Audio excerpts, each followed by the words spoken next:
Chapter 3. Purpose, Strategy, Execution.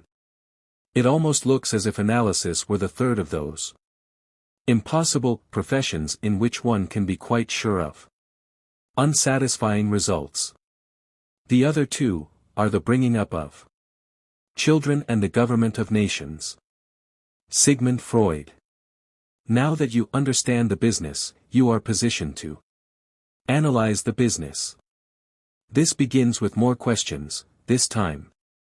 However, you ask them not of others but of yourself. Analyze the business. The French mechanical, mathematical, and scientific genius Pierre-Simon Laplace, 1749–1827, invented statistical analysis, for all intents and purposes. Above all else, he believed that true analysis would require an intelligence which could comprehend all the forces by which nature is animated, and the respective positions of the beings which compose it. Any thorough analysis would require a formula that applies to the movements of the largest bodies in the universe and those of the lightest atom, so that nothing would be uncertain, and the future as the past would be present in that formula. Well, I'm no polymath, I don't command the level of all-knowing intelligence Laplace recommends, and I don't possess the formula he posits. Most of all, I don't have the time. But, as a CEO, I know I can make a good beginning in analyzing any business by asking pertinent questions about its past performance, as compared to its present performance. And while the present moment requires initial focus on the urgent, focusing without undue delay on the future allows me to consider the non-urgent but important issues that will allow the company to realize its major goals. Define success. Google this phrase, the unaimed arrow never misses. You will find many references but little enlightenment beyond the hope that remaining open to serendipity may lead you to great experiences and unforeseen inspiration. Granted, the unaimed arrow approach holds some promise for living your life. But it is just plain bad for business. Business needs targets. Your enterprise can neither fail nor succeed in reaching goals that do not exist. In other words, if you don't aim the arrow, you will not miss, but why even launch it? Defining success must produce an understanding of your purpose. Understanding your purpose must guide intention. In everything everybody in the company, especially the managing executives, says and does. Only after success, purpose, and intention are defined can a meaningful strategy be built. To be successful, that strategy, whatever it is, must contain the means of its execution. That is, execution is integral to a successful strategy. It follows that failed execution is failed strategy. Unless the company's leadership defines success before building a strategy and the processes necessary to execute it, the company will be an unaimed arrow. Success cannot be left as a vague concept, a feeling. In business, success must be visualized and quantified. This makes it a bullseye painted on a target. As fabulist Aesop said, a sensible man never embarks on an enterprise until he can see his way clear to the end of it. People have many motives for starting a business, but a primary motive is almost always to make money. The iconic Oracle of Management, Peter Drucker, proclaimed that the purpose of business is to create a customer. Investopedia defines a customer as an individual or business that purchases another company's good or services. So, the customer is the source of money. In business, money is measured in profit and loss, revenue versus margin, ROI, and competitive ranking, all objectively based metrics, which are a durable paint for drawing a bullseye. It does not follow, however, that leading a company to success requires nothing more than setting clear financial goals and practicing good accounting. In 1994, Jim Collins and Jerry I. Porras published Built to Last, Successful Habits of Visionary Companies. They defined visionary companies as the premier institutions, the crown jewels, in their industries, widely admired by their peers and having a long track record of making significant impact on the world around them. Such firms are built to last because they are visionary companies. The word visionary has vague and even gauzy connotations.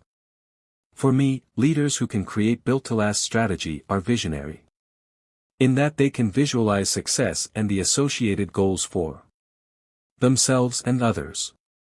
They can paint a picture of success and show others in the company where they fit into that picture. Here's an example of this. On August 12, 1877, Thomas Edison drew a rough but clear sketch of a machine he envisioned. He wrote in the lower left-hand corner of the paper an instruction to his senior machinist, John Cruacy, to make this, and he placed it on Cruacy's workbench. He made no further explanation. He did not have to.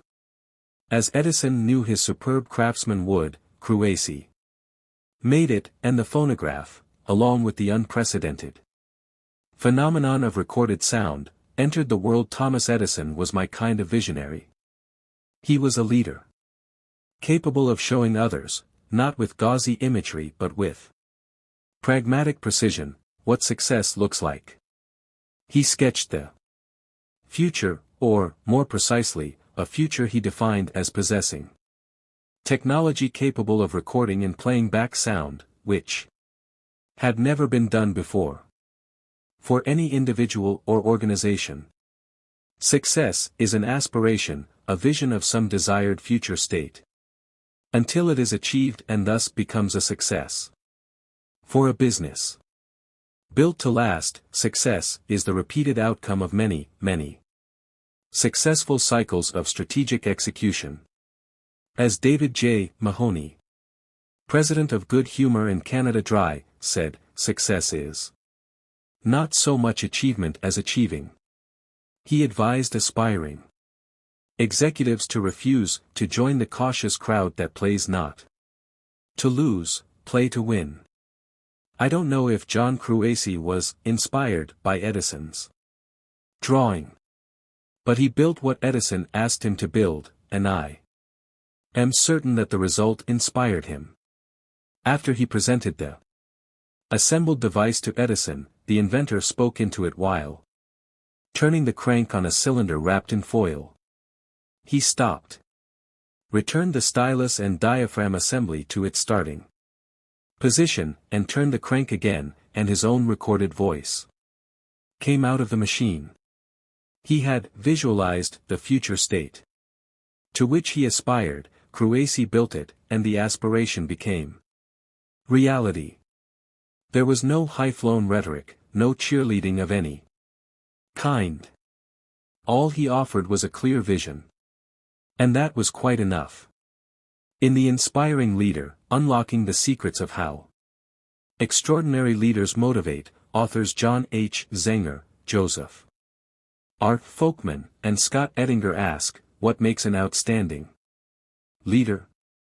Based on extensive research, a database of more than 200,000 multi-rater or 360-degree feedback instruments that describe 20,000 managers, they concluded that a single leadership quality emerged as more important than any other. It was the ability to inspire and motivate high performance. The key to such inspiration was the ability to present a compelling vision of the company's future state, and to do so in a way that is as pragmatically clear as Edison's line drawing. Let me boil that down for you. Inspiring leadership shows others what success looks like.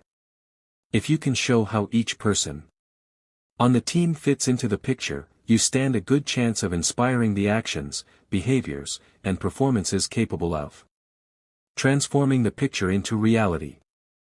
A truly inspiring visionary knows what should be embodied in the company's strategy and knows that it must be capable of being presented clearly and concisely. Employees will never become a team without such clarity, the clarity of a sharp line drawing. They may work hard, but they will be pulling and pushing in every which way. They will be unable to execute a strategy they do not fully understand. They will be a quiver of so many unaimed arrows.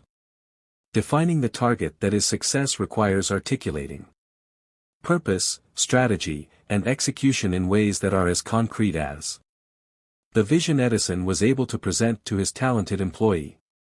It is necessary that everyone at every level of the enterprise understands the mission, vision, and values of the company and shares this same understanding.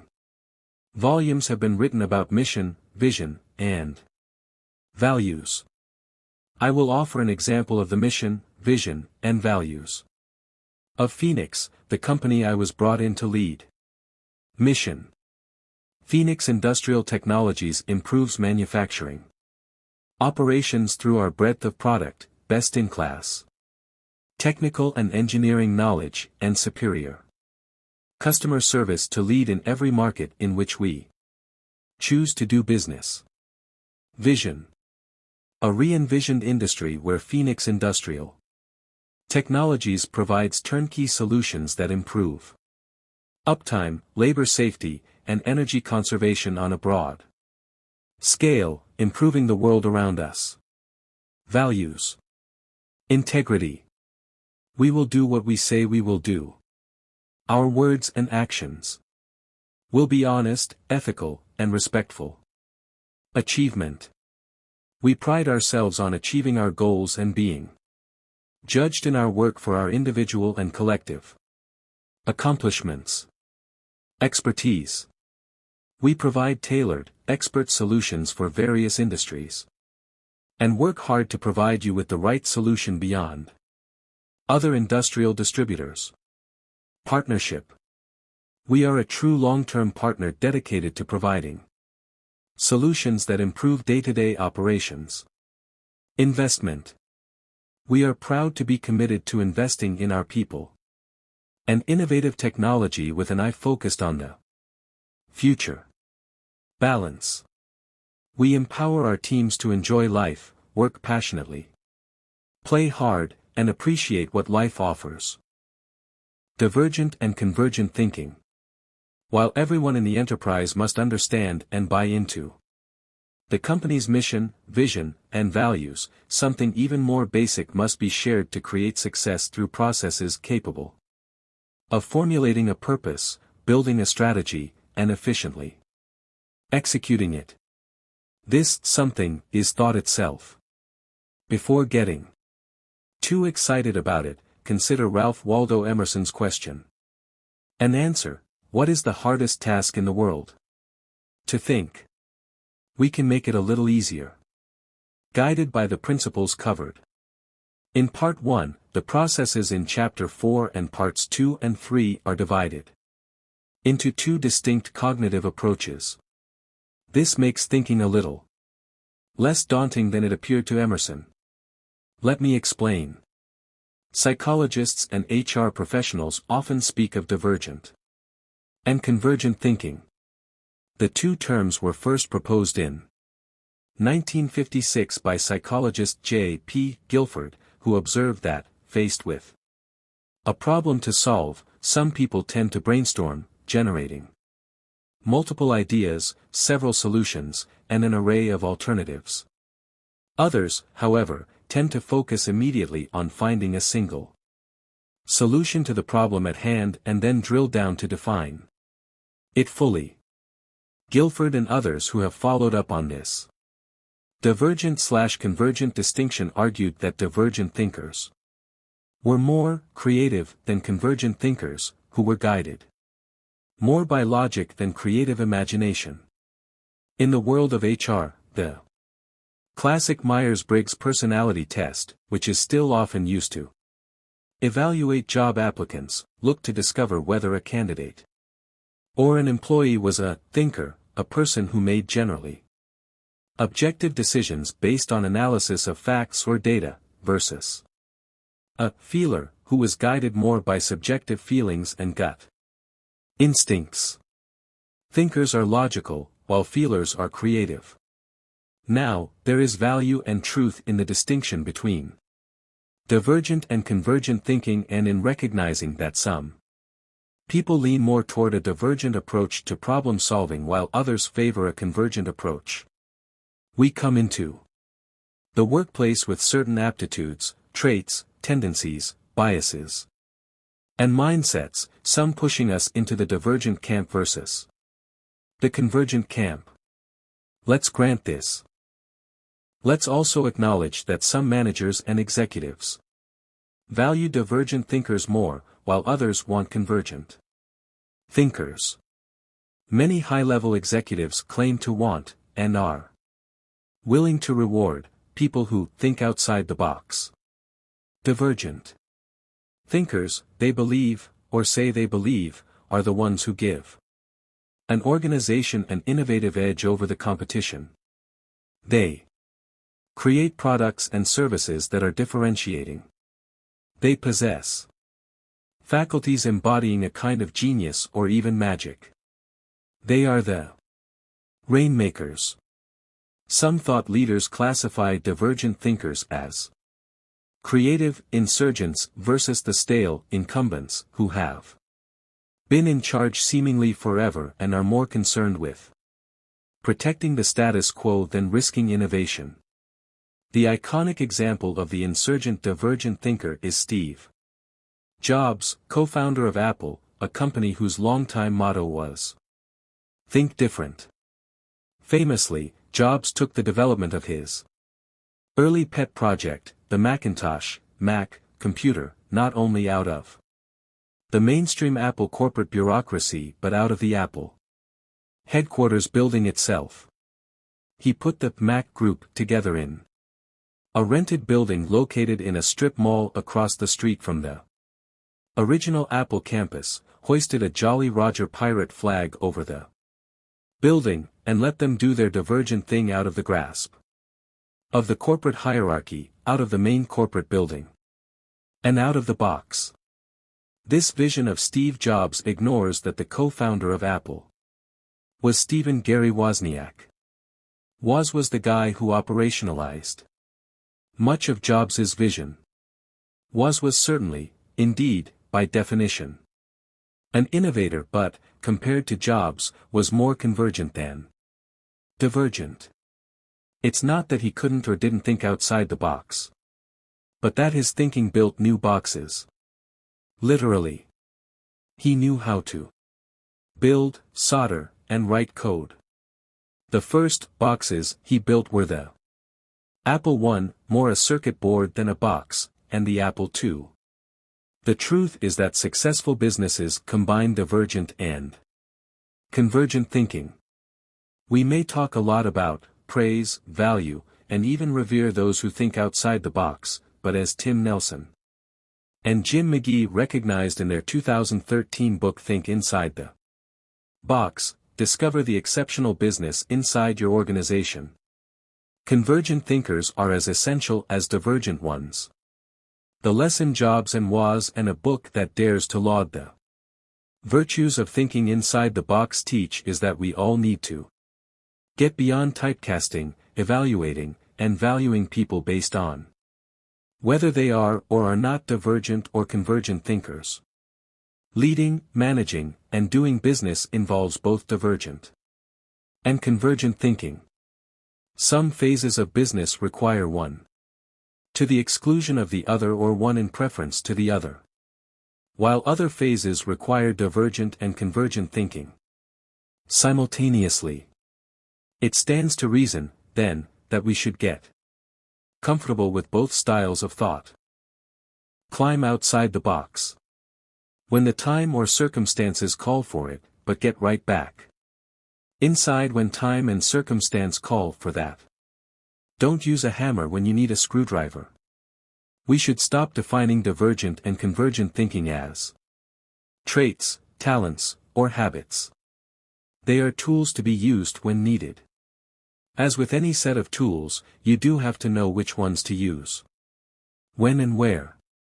You see before you 2 pieces of wood and some screws.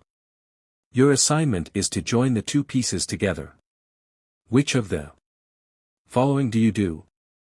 A. Get a screwdriver and screw the pieces together. B. Get a hammer and pound the pieces together. You choose A. You may understand that B is possible. You can probably pound a screw into the wood like a nail. The results won't be pretty, and almost certainly, the assembly will not be as strong as if you had used the proper tool. So, you choose A. You choose it not because a screwdriver is inherently better than a hammer but because it is the better tool for the fastener and material. You also choose the screwdriver not because you are better at handling a screwdriver than wielding a hammer but because it is the appropriate tool for the fastener and material you are working with. Of course, there is another possible choice. On the theory that if using 1 tool is good, using 2 is better, you could screw the screw in part way and then hammer it home. Or you could hammer it part way and then finish the job with a screwdriver. However, the fact is that combining these 2 tools simply requires more effort and does not result in a better bond. Now, back to the other 2 tools, divergent and convergent thinking. In most business organizations, there is a belief that success results from differentiation in the marketplace. This requires combining innovation and an entrepreneurial mindset with objective evaluation and the ability to execute and evaluate. Yet simply combining these 2 contrasting approaches is not the optimal way of bringing both into the conduct of the business. Divergent thinking is about imagining a wide range of possibilities. It is about suspending skepticism and disbelief for a time to play out the broadest possible range of scenarios. It is about asking, what if? It gives free rein to an urge to head off in unconventional directions. Instead of going out to round up the usual suspects, you deliberately look for the unusual suspects. Divergent thinking is a laboratory for thought experiments. Everything is on the table. As Steve Jobs would have said, divergent thinking is about thinking different. Divergent thinking is the funnel turned upside down. The thought process runs from the narrow end and spreads through the wide end. Convergent thinking, in contrast, uses the funnel in its conventional configuration, the wide part narrowing into a tube. Convergent thinking is not about multiplying options but narrowing them. If you have started with 10 choices, convergent thinkers want to reduce them to 3 or 2 or, best of all, just 1. It is possible to apply imagination in this narrowing process. Just as it is possible to hammer a screw. It is possible but not very effective. The optimal approach in convergent thinking is driven less by imagination and feeling than by data gathering, analysis of that data, logical reasoning, logical argument, and criticism to tease out the best options while culling out the least satisfactory ones. There is always the danger that some promising alternatives will be jettisoned. But this may be preferable to chasing wild rabbits down some very deep and twisting rabbit holes. Why not just approach everything with a mixture of divergent and convergent thinking? While the combination may produce some interesting arguments, the greater likelihood is that the 2 extremes will simply cancel one another out. The convergent thinking will tend to suffocate the divergent thinking, while the divergent thinking will muddy the clarity of the highly focused convergent thinking. Still, your business decisions benefit from both divergent and convergent thinking. To keep them from stepping on one another, however, you need to follow a process that uses them sequentially, where each is most powerful, rather than simultaneously, where the one cancels out the other. Brainstorm first, meet second. Call a meeting, and you will likely get an avalanche of convergent thinking. The atmosphere of most business meetings is analytical and critical. This is because most meetings cast most attendees in the role of auditors. They are there to examine and criticize. Don't fight this natural drift toward convergent thinking. Instead, assemble the right gathering for the right purpose. If you are planning the coming year's business concentration, for example, you want to ensure that there is room for divergent and convergent thinking. Planning begins with a situation assessment of the business as it currently exists. This starts by gathering data and performing a business analysis of it in terms of current customers, portfolios, markets, and competitors. Up to this point, the approach is mostly convergent, dominated by analysis and objective reasoning. Assuming that your organization is committed to growth and not the maintenance of the status quo, you need to decide at what point you want the people in the organization to start thinking different. If the time has come now, don't call another meeting. Instead, convene a brainstorming session or a series of them. If you want tomorrow to be different from today, do something different today. Don't meet. Brainstorm. At most meetings, you would not encourage anyone to go out of their way to develop an outlandish idea. However, at the brainstorming sessions, pivot point, that is exactly what you want to encourage. Get people out of the box. Encourage divergence by asking for ideas, emphasizing inclusion and quantity. Discourage censorship, self-censorship and censorship of or by others. The ancient Greeks worshipped both Dionysius and Apollo. The one embodied human nature's spontaneous, sensual, emotional, and even wild aspects. The other emphasized the rational, self-disciplined, orderly dimensions of human nature. In encouraging the generation of new ideas, unleash the Dionysian impulses. Expand the possible. Nurture intuition, gut feeling, emotion, impulse, and freewheeling imagination. Call for discovery of possibilities and opportunities. Multiply available options to expand the playing field. Drive the brainstorming session to encourage speed, surprise, and playfulness. Emphasize the novel and the untried. Encourage curiosity. Ask what if. Propose something wild and challenging. Then harvest as many responses as you can get. In the phase of divergent thinking, you want to bring to the surface ways to serve current customers better, to sell them new products and services, to make them want to choose you, and to recognize ways in which current customers are changing and how you can change to retain them and serve them better. You want to consider changing your current portfolio by imagining a future portfolio. You want to consider expanding current markets, getting out of certain markets, and creating new markets with new customers. You want to examine new alternatives to gain a decisive competitive advantage. The emphasis in divergent thinking is on more options, more possibilities, more opportunities, more risk. Some people find divergent thinking fun, exhilarating, and playful. Others find it scary, upsetting, and generally off-putting. Nevertheless, it should generate a surplus of ideas. Many of them will be questionable, unworkable, or just plain bad. That's fine. Decisions are not finalized at the high-flying altitude of the divergent thinking phase.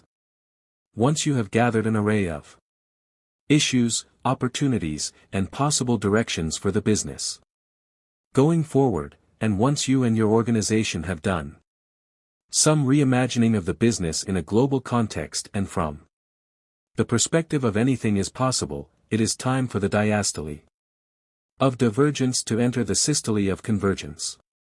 The Apollonian perspective needs to take charge of the Dionysian impulse, and the playing field needs to be narrowed as the focus sharpens from what is possible to what is executable. From creating endless choices, the meetings, for they are now meetings, rather than brainstorming sessions, focus on making choices.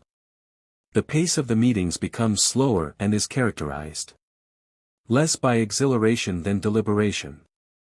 Playfulness yields to analysis, sequencing, sorting, measuring, testing, and creating solutions, where the work of divergent thought tends toward the qualitative, that of convergent thinking is quantitative. Imagination yields hard-edged realism, and freewheeling invention gives way to structure. The fuel of divergent thought is inclusion. Convergence applies the brakes in the form of filtering and exclusion. Instead of judgment by subjective measures, feelings, gut responses, objective indexes are sought and applied. The realm of divergence is an empire of ideas. The space in which convergent thinking operates is action. Whereas the work products of divergent thinking are chiefly discovery and definition, those of convergence are development and delivery. During the brainstorming of divergence, a single question or provocation was intended to produce a bumper crop of responses. In contrast, convergent thought aspires to arrive at a single unified response from the entire organization. Businesses call this alignment. While navigating the expanding universe of divergent thinking, the underlying focus is on all the issues and opportunities facing the business in the coming year or other periods. During the phase in which the tool of convergent thinking dominates, it is the potential implications of those issues and opportunities that are explored. This provides the insight necessary to prioritize those issues and opportunities, reducing them to something that is manageable in a literal business sense. As wonderful as the phase of divergent thought can be, it is in the convergent thinking phase that ideas are chosen, narrowed, culled, and then transformed into a framework for execution. Before new policies, approaches, and products can arise,